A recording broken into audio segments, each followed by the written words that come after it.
நடிகர் பிரகாஷ் ராஜ் நேற்றைக்கு வந்துட்டு தாவேக தலைவர் விஜய் அவர்களை பத்தி ரொம்ப கடுமையா பேசியிருக்காரு. கடுமையா பேசல, மறைமுகமா ஒரு சில விஷயங்களை பேசியிருக்காரு. அது குறிப்பா வந்து என்ன பேசியிருக்காருன்னா, முதல்வர் பதவியெல்லாம் வந்து ஈஸியா வந்து ஒரு நடிகனுக்கு தூக்கி கொடுக்க முடியாதுங்கிறது தான் வந்துட்டு மெயினா வந்து இந்த பிரச்சார கூட்டத்தில் பேசியிருக்காரு.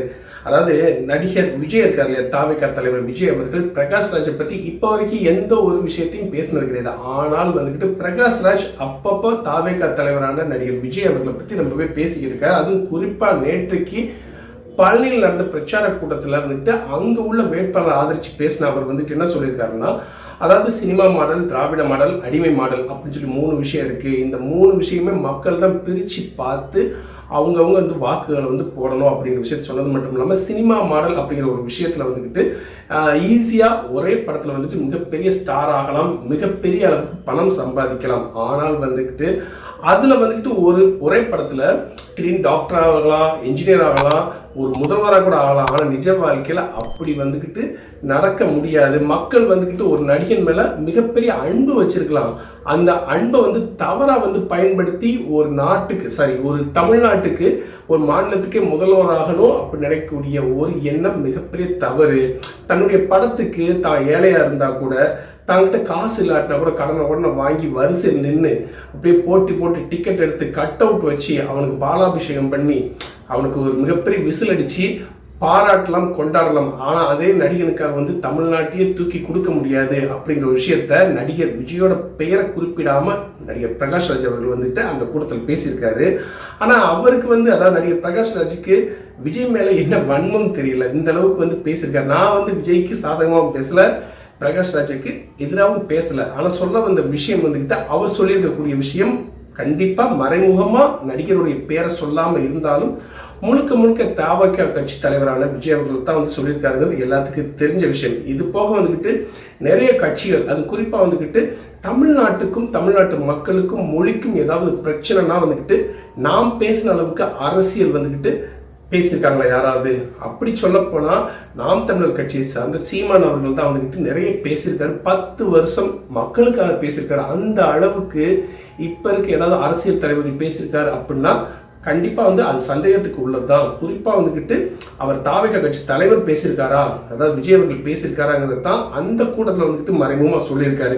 இது போக வந்து தாவேக தலைவர் விஜய் அவர்கள் சொல்கிற மாதிரி இந்த வருஷம் 2026 தமிழக சட்டமன்ற தேர்தல் ஒன்று திமுகவுக்கு, இன்னொன்று தாவேகாவுக்கு அவர் சொல்கிற மாதிரி கிடையாது. ஒன்று ஒற்றுமைக்கும் இன்னொன்று பிரிவினைக்கும் மட்டுமே இந்த தேர்தல் அப்படிங்கிற மாதிரி வந்து நடிகர் பிரகாஷ் ராஜ் கடைசியாக ஃபைனலாக வந்து முடிச்சிருக்காரு. நான் என்ன இந்த இடத்துல ஒன்றே ஒன்று கேட்குறேன்னா, நடிகர் பிரகாஷ் ராஜ் அவர்களும் ஒரு சினிமா நடிகர், நடிகர் விஜய் அவர்களும் சினிமா நடிகர். 2 பேரும் வந்துக்கிட்டு இப்போ எங்கே சந்திச்சிருக்காங்க? சினிமா துறையில் சந்திக்கலை, அரசியல் களத்தில் பேசிக்கிட்டு இருக்காங்க.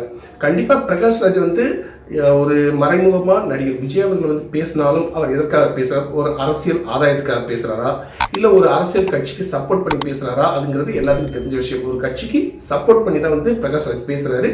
இவர் வந்து ஒரு தமிழக வெற்றி கழகம் அப்படிங்கிற தாவேக கட்சியின் தலைவரை வந்துக்கிட்டு விஜய் அவர்கள் பேசுகிறாரு.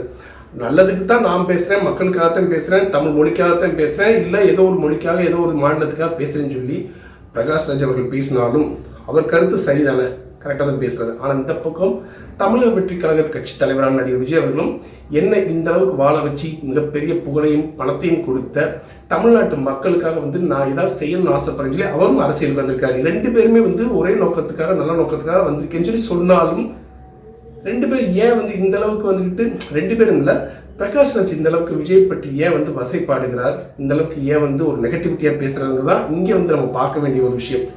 இப்போது தமிழக வெற்றி கழகத்தை சார்ந்த விஜய் அவர்கள் ஒரே ஒரு விஷயத்தான் பேசுகிறாரு, திமுக தீய சக்தி, திமுக திரும்ப வந்து ஆட்சிக்கு வரக்கூடாது அப்படிங்கிறத வெளிப்படையாக ஒரே ஒரு நபரை தான் மோசமாக முன்வைக்கிறாரு.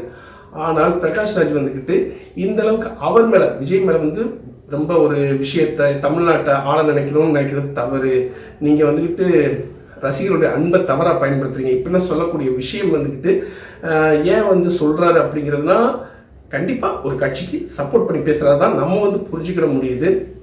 ஸோ இந்த கட்சியை பொறுத்த வரைக்கும் பல்வேறு தேர்தல் களத்தில், பல்வேறு தேர்தல் பிரச்சாரத்தில் ஒவ்வொரு கட்சி தலைவர்களும் ஒவ்வொரு கட்சிக்கு ஆதரவாக செயல்படக்கூடிய மிகப்பெரிய பிரபலங்களும் திரைத்துறை சார்ந்தவங்களும் எவ்வளோ விஷயங்கள் பேசினாலும் மக்களுக்கு யார் வந்து நல்லது செய்ய போறாங்கிற விஷயத்த மக்கள் தான் தேர்ந்தெடுக்கணும். இந்த வருடம் 2026 சட்டசபை தேர்தல் வந்துக்கிட்டு ஒரு மிகப்பெரிய போட்டி நிறைந்த ஒரு மிகப்பெரிய தேர்தல் களமாக தான் வந்து பார்க்கப்படுது. இதில் யார் ஜெயிப்பாங்க, யார் வந்து தோற்பாங்கிறது நாளுக்கு நாள் வந்து நம்ம பரபரப்பாக போய்கிட்டு இருக்க சூழ்நிலையில் கண்டிப்பாக வந்து மக்களுக்கு யார் ஜெயிக்கணும், மக்களுக்கு யார் நல்லது செய்யணும்னு நினைக்கக்கூடிய ஒரு கட்சியை சார்ந்த தலைவர் தான் கண்டிப்பாக ஜெயிக்க போகிறாங்க. அது வந்து காலத்தின் கட்டாயம், இயற்கையின் வந்து ஒரு தேர்ந்தெடுப்பு அப்படிங்கிற அடிப்படையில் பார்த்தா கண்டிப்பாக வந்துட்டு அது இயற்கை. இந்த வருட 2026 சட்டமன்ற தேர்தலில் வந்துக்கிட்டு ஒரு விஷயம் நடக்கும், அது வந்து சிறப்பான விஷயம் நடக்குங்கிறது எந்தவித மாற்று கருத்தும் இல்லை. ஏன்னா அந்த அளவுக்கு 2026க்கான தமிழக சட்டமன்ற தேர்தல் வந்துட்டு ரொம்ப விறுவிறுப்பாக போய்கிட்டு இருக்கு. பொறுத்து வந்து பார்ப்போம். அடுத்த தகவல் வந்து கண்டிப்பாக உங்கள்கிட்ட ஷேர் பண்ணுறேன். பிரகாஷ் ராஜ் அவர்கள் விஜய் அவர்களை வந்துட்டு மறைமுகமாக சொன்னதுக்கு காரணம் வந்து என்னவா இருக்குங்கிறதையும் நீங்கள் வந்து கீழே கமெண்ட்ஸாக பதிவிடுங்கள். நம்மளுடைய பாமுத்துக்குமார் யூடியூப் சேனல் மறக்காமல் சப்ஸ்கிரைப் பண்ணுங்கள். நம்ம வீடியோ பிடிச்சா மறக்காமல் லைக் பண்ணுங்கள். உங்கள் நண்பர்களுக்கு நம்ம வீடியோவை ஷேர் பண்ணுங்கள். மீண்டும் ஒரு தகவலுடன்